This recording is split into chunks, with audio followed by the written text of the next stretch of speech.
the best way to avenge yourself is to not be like that. This simple yet profound quote serves as a reminder of the power of emotional intelligence and moral strength in the face of adversity. When someone wrongs us, the immediate instinct might be to retaliate, to show them how it feels, or to restore our sense of justice by inflicting the same hurt we experienced. However, this approach often leads to a cycle of negativity, where harm begets more harm and no one truly wins. Instead, the quote invites us to take the higher road, to resist the urge to sink to the level of those who harm us, and instead embody values of self-discipline, forgiveness, and inner peace. This philosophy encourages us to focus on our own integrity and let go of the destructive pool of revenge, which often consumes us more than it affects the person who wronged us. When we choose not to mirror negativity, we are making a statement not only to others, but also to ourselves. We are affirming our commitment to growth, self-respect, and the belief that our actions should reflect who we are, not who others expect or provoke us to be. This approach demands emotional strength because it's not always easy to suppress the anger, disappointment, or hurt that arises when someone betrays us. And yet it is in these moments of restraint that true strength is revealed. Choosing to act with dignity, even when others do not, allows us to rise above the situation and maintain our peace of mind. Revenge, on the other hand, often offers only fleeting satisfaction, leaving behind a lingering bitterness that weighs on our hearts and minds. So, consider a story about a manager named Daniel, whose integrity and professionalism were put to the test in his workplace.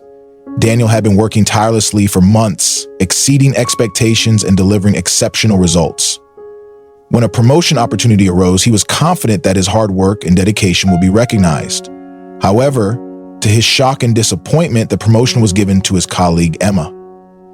Emma was not only less diligent in her work, but had also gained favor with the leadership through flattery and office politics. Daniel felt betrayed and humiliated, as though all his efforts had been in vain. At first, the desire to retaliate consumed Daniel. He thought about subtly undermining Emma's credibility or voicing his dissatisfaction to others in the office. The idea of seeking revenge felt like a way to regain his dignity and expose the unfairness of the situation. But deep down, Daniel knew that such actions would only compromise his own integrity and drag him into a cycle of negativity that he wanted no part of. Instead of giving in to these impulses, Daniel made a conscious decision to focus on his own work and let his actions speak for themselves. He poured his energy into his projects, ensuring that every task he completed showcased his skill, dedication, and professionalism. Over the following months, the company faced an unexpected crisis that required strong leadership and innovative thinking. Emma, who had been promoted, struggled to handle the pressure and failed to provide the necessary guidance. Her lack of preparation and experience became evident, and the team began to look elsewhere for direction. Daniel, maintaining his composure and professionalism, stepped up to the challenge. At the fear, the grief, the anger, the suspicion, the grief, the gratitude, the fear, he offered well-thought-out solutions, supported his colleagues, and demonstrated the kind of leadership the company desperately needed. His actions didn't go unnoticed. Senior management recognized his contributions and acknowledged that he had been the true leader all along. Eventually, Daniel was offered the promotion he deserved, not because he sought revenge or tried to tear Emma down, but because he chose to rise above the situation and let his work speak for itself. Daniel's story illustrates the essence of this quote. By refusing to stoop to the level of those who wronged him, he preserved his moral integrity and ultimately achieved his goals in a way that was authentic and admirable. He demonstrated that true strength lies in self-control and the ability to remain steadfast in one's values, even when faced with injustice. Daniel's decision to focus on his own excellence rather than retaliating against Emma not only allowed him to maintain his peace of mind, but also set an example for others in the workplace. And this approach is not limited to professional settings. In personal relationships too, we often encounter situations where we feel wronged or betrayed. A friend might spread rumors about us, a family member might act selfishly, or a partner might hurt us deeply.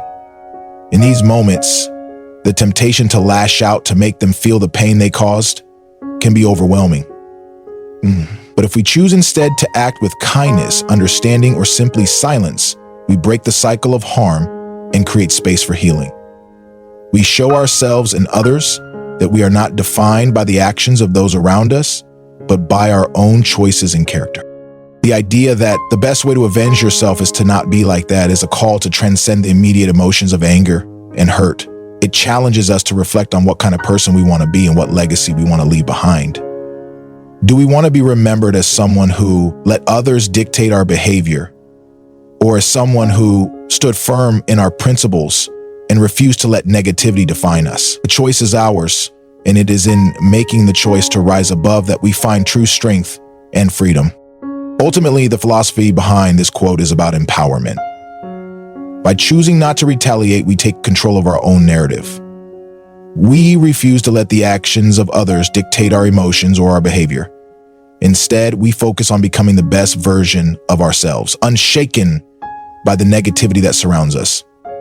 In doing so, we not only protect our peace of mind, but also inspire others to do the same. True power lies not in revenge, but in the courage to remain true to ourselves no matter what challenges come our way. Be content with what you are and wish, not change, nor dread your last day, nor long for it. This simple yet profound statement calls for a harmonious acceptance of oneself and the natural rhythm of life. It urges us to avoid the endless chase for change driven by dissatisfaction with who we are. Instead of fearing the end of life or longing for it to arrive, this wisdom guides us to focus on living in the present moment with gratitude and purpose. The act of embracing who we are and where we are in life allows us to break free from unnecessary fears and desires, ultimately leading to inner peace and fulfillment. Emma, a young woman in her late 20s, was a quintessential example of someone trapped in the cycle of comparison and self-doubt. Each night, she scrolled through her social media feed, gazing at pictures of friends traveling to exotic locations, achieving career milestones, or flaunting seemingly perfect relationships. To Emma, her own life felt inadequate. She often thought, if only I were more successful or adventurous, perhaps I'd be happier.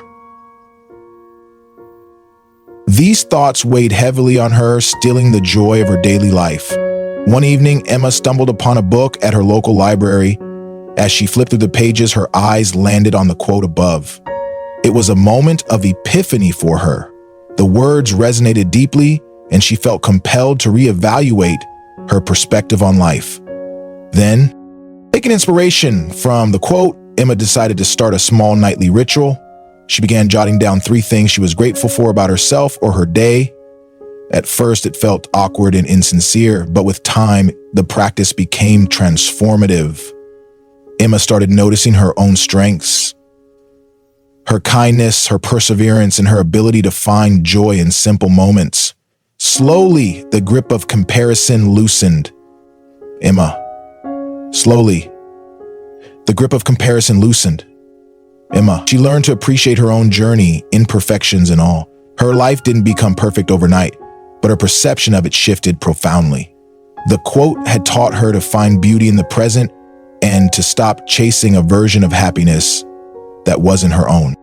On the other end of the spectrum was Jake, a retired teacher in his late 70s. Jake had lived a simple, contented life, and his wisdom often drew his grandchildren to him. One summer evening, Jake sat beneath the large oak tree in his backyard. His granddaughter Lucy nestled by his side. "Grandpa?" she asked hesitantly.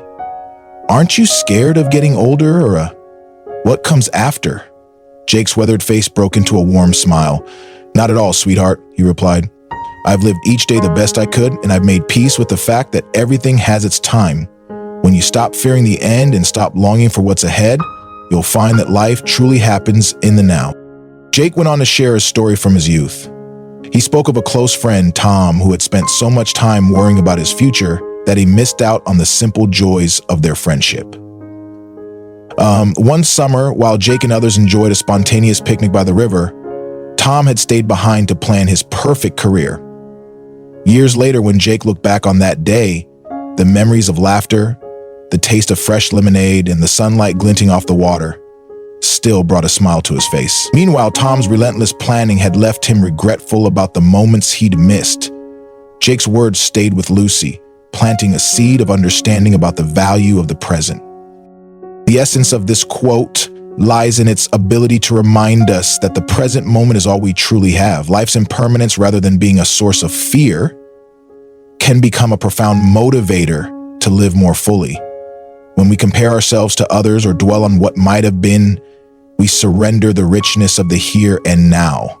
Instead, we can choose to ground ourselves by acknowledging our unique qualities and blessings, as Emma did. Or we can adopt Jake's calm acceptance, embracing life as it unfolds without the burden of anxiety or longing. But to live by these principles is to cultivate serenity and joy. Each day offers opportunities to connect with the simple pleasures of existence, the warmth of the sun on your skin, the laughter shared with a loved one, the satisfaction of completing a task. By focusing on these moments, you liberate yourself from the endless chase for more and the fear of what's to come. Contentment doesn't mean complacency. It means finding value and peace in the present while continuing to grow in ways that align with your authentic self. Life becomes less about what you lack and more about what you cherish. When you allow yourself to embrace this truth, you begin to see that you are enough, just as you are. Your journey, with all its imperfections, holds beauty and meaning. By letting go of the unrealistic expectations imposed by society or your own mind, you create space for genuine happiness and fulfillment. This is the freedom promised by the quote, the freedom to live authentically, to accept life's natural rhythm, and to find peace in the moment you're in. Dwell on the beauty of life. Watch the stars and see yourself running with them. These words resonate deeply, offering a poetic invitation to pause and shift our focus from the mundane to the extraordinary. In the midst of daily routines and challenges, it is easy to lose sight of the simple wonders that surround us. This quote calls on us to step back, to marvel at the interconnectedness of life, and to find joy in the profound beauty of existence. By appreciating the world around us, from the smallest gestures of kindness to the grandeur of the night sky, we can cultivate a sense of gratitude and purpose that enriches our lives. There is an inherent magic in gazing at the stars. They remind us of the vastness of the universe and our unique yet small place within it. This awareness has the power to shift our perspective, helping us see beyond immediate struggles and reconnect with the infinite possibilities of life. Life is not just about the challenges we face, but also about the moments of wonder and awe that punctuate our days. When we dwell on the beauty of life, we anchor ourselves in the present, finding solace and strength in the recognition that we are part of something far greater than ourselves. Consider the story of Emma, a young woman navigating the complexities of modern life. She worked tirelessly at a demanding corporate job, balancing long hours with the responsibilities of caring for her aging parents. Her days blurred together, consumed by deadlines, meetings, and the weight of unspoken anxieties. As weeks turned into months, Emma found herself growing increasingly detached, her sense of joy dulled by the relentless demands of her circumstances.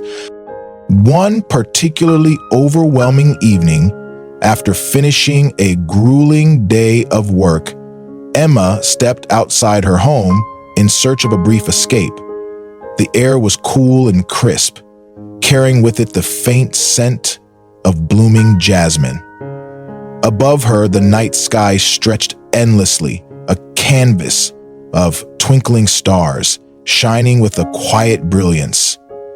She stood there, transfixed, as the vastness of the cosmos unfolded before her. In that moment, her mind quieted. The worries that had seemed insurmountable mere minutes ago began to recede, replaced by an indescribable sense of calm and awe.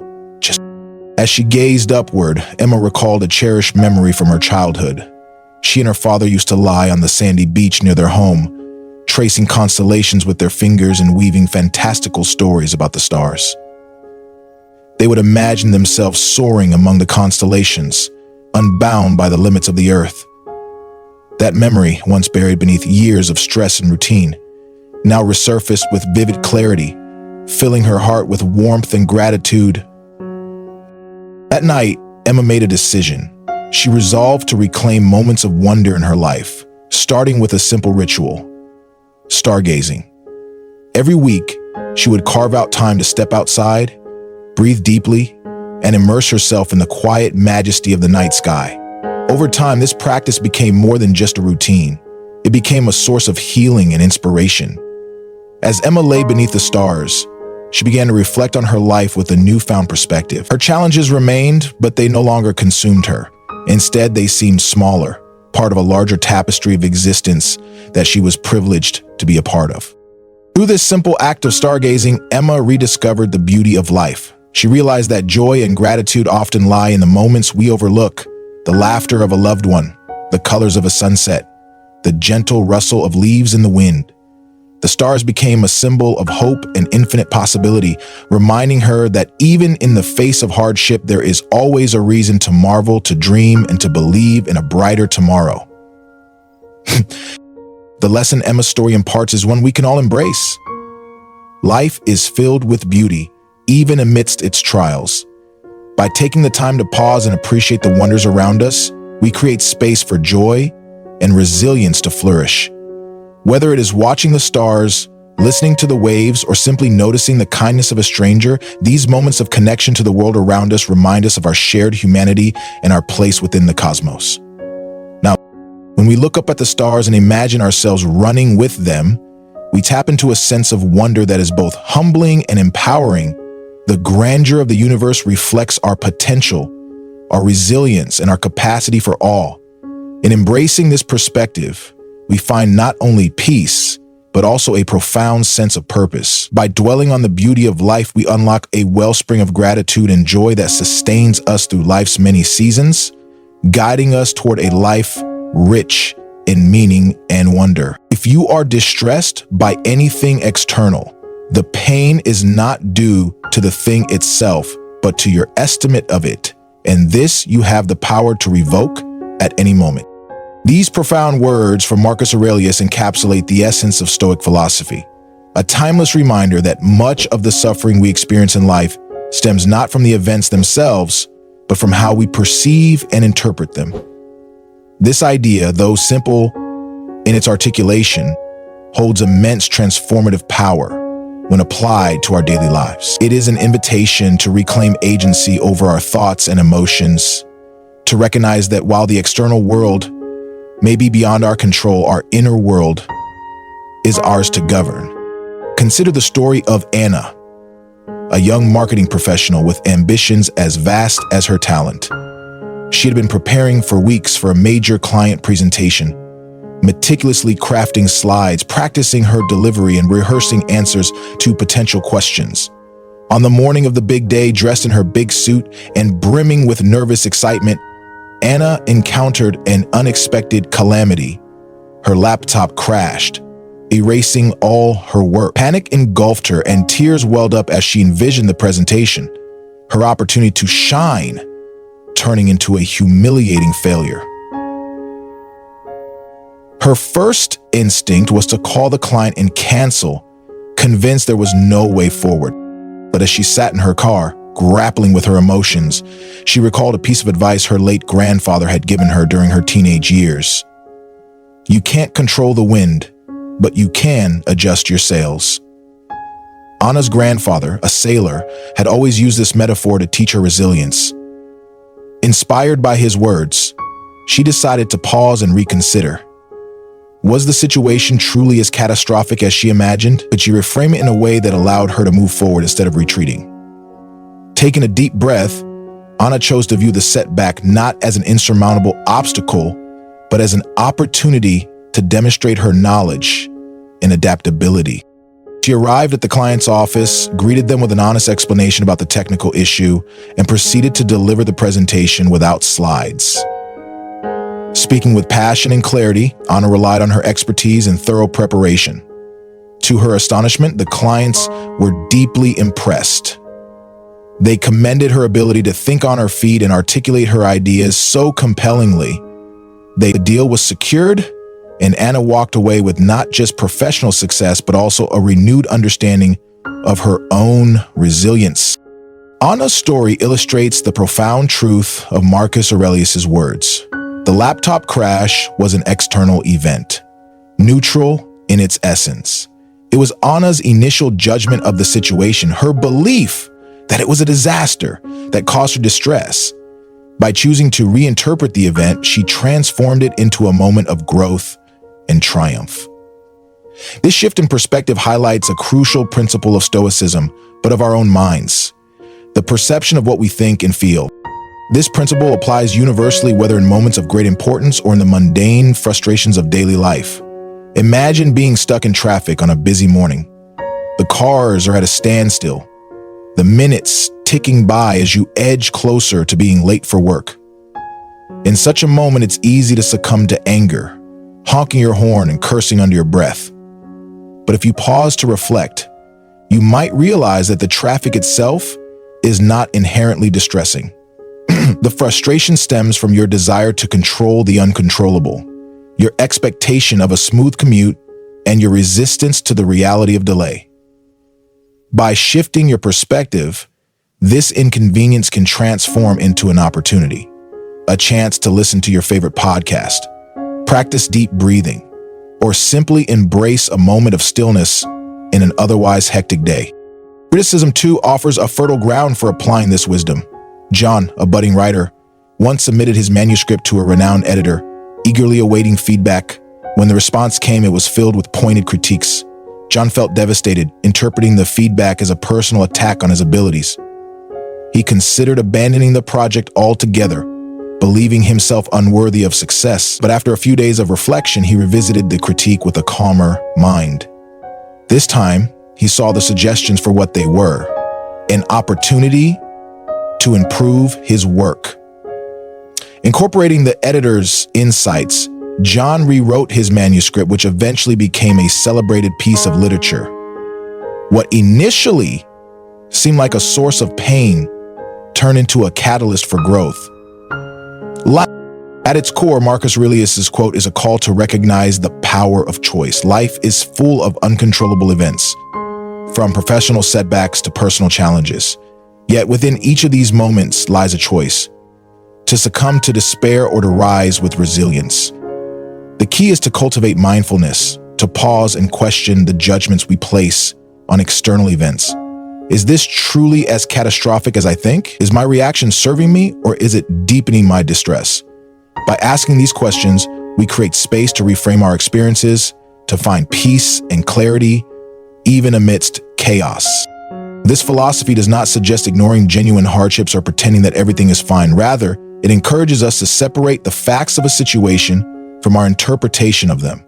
Pain and challenges are inevitable, but suffering, my added layer of distress we create through our perceptions, is optional. By mastering our inner dialogue, we can navigate life with greater equanimity. In moments of distress, remember Anna's resilience and John's growth. Their stories remind us that external events hold no inherent power over us. It is our estimate of them that shapes our experience. By embracing the wisdom of Stoicism, we can learn to revoke the judgments that no longer serve us, transforming pain into possibility and challenges into opportunities for growth. The power lies within us, waiting to be claimed. The best answer to anger is silence. This simple yet profound statement encapsulates the essence of restraint and emotional intelligence. In life, anger is inevitable. It arises in moments of frustration, misunderstanding, or conflict. How we respond to this powerful emotion, however, defines our character and the outcomes of our interactions. Silence, though often underestimated, serves as a transformative tool in managing anger and preserving relationships. To understand the power of silence, it is essential to appreciate the human tendency to react impulsively when provoked. Anger clouds judgment, compelling us to say or do things we may later regret. In these moments, silence offers a pause, the space where we can regain clarity and perspective. By refraining from immediate reactions, we allow ourselves the opportunity to understand the root of the anger, both within ourselves and others.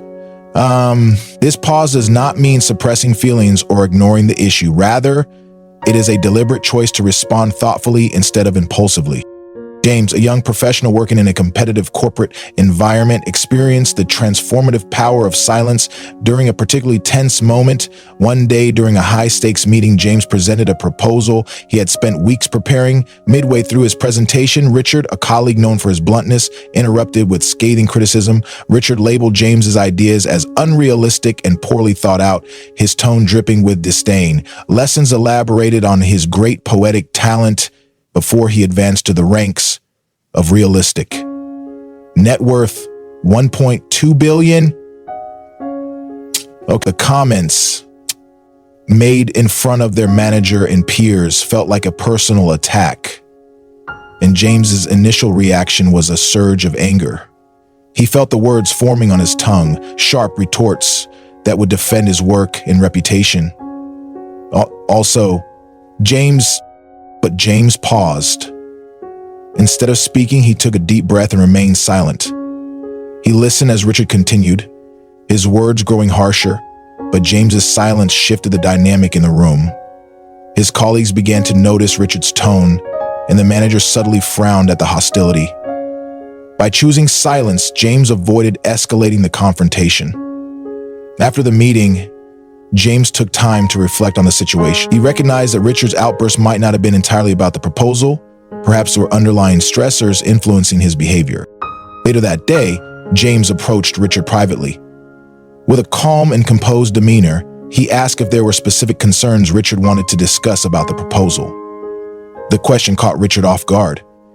Without the audience of the meeting room, his tone softened, and he admitted he had been under significant pressure from a separate project. Richard apologized for his harshness, acknowledging that his critique had been unnecessarily aggressive. This conversation not only resolved the immediate tension, but also strengthened the professional relationship between James and Richard. James's choice to remain silent in the face of anger exemplified emotional intelligence. Silence allowed him to rise above the provocation, maintain his professionalism, and ultimately turned a potential conflict into an opportunity for understanding and growth. Had James reacted impulsively, the situation might have devolved into a heated argument, damaging his reputation and his relationship with Richard. So, silence in moments of anger is not about passivity or avoidance. It is a deliberate act of strength and self-control. It demonstrates maturity and the ability to prioritize long-term outcomes over immediate gratification. By choosing silence, we communicate that we value the relationship and the resolution of the issue more than the fleeting satisfaction of retaliating. Furthermore, silence creates space for empathy. When we refrain from reacting, we give ourselves a moment to consider the other person's perspective. Often, anger stems from misunderstanding or unspoken pain. By staying silent, we open the door to deeper communication and mutual respect. It is in this space of reflection that solutions emerge, free from the chaos of emotional outbursts. The practice of silence in the face of anger is not always easy. It requires patience, self-awareness, and a commitment to personal growth. However, the rewards are profound. Silence preserves relationships, fosters inner peace, and prevents the cycle of negativity from spiraling further. It allows us to approach conflicts with a calm and constructive mindset, transforming potential harm into opportunities for connection and resolution. In the end, silence is not the absence of action, but a powerful and intentional response. It is a testament to our ability to rise above immediate emotions and engage with the world from a place of wisdom and compassion. As James's story illustrates, the best answer to anger is indeed silence, for it paves the way to understanding, healing, and ultimately stronger and more meaningful relationships. These quotes collectively offer profound wisdom for navigating life with resilience, grace, and inner peace. End of quote. They teach us to rise above negativity and avoid retaliation by maintaining our integrity, cultivate contentment, and accept life's natural flow without undue fear or desire. Appreciate the beauty and interconnectedness of life, finding joy in the present moment. Reframe our perceptions to reduce suffering and take ownership of our emotional responses, and use silence as a tool to diffuse anger and maintain harmony. By internalizing these principles, you can lead a more balanced, fulfilling life. Apply them in daily challenges, relationships, and moments of self-reflection to foster emotional well-being and deeper connections with yourself and the world. We love hearing from you. The path to inner peace lies in mastering your reactions, embracing the beauty of existence, and choosing values that align with strength, gratitude, and compassion. Each moment offers an opportunity to practice these lessons and transform your life for the better.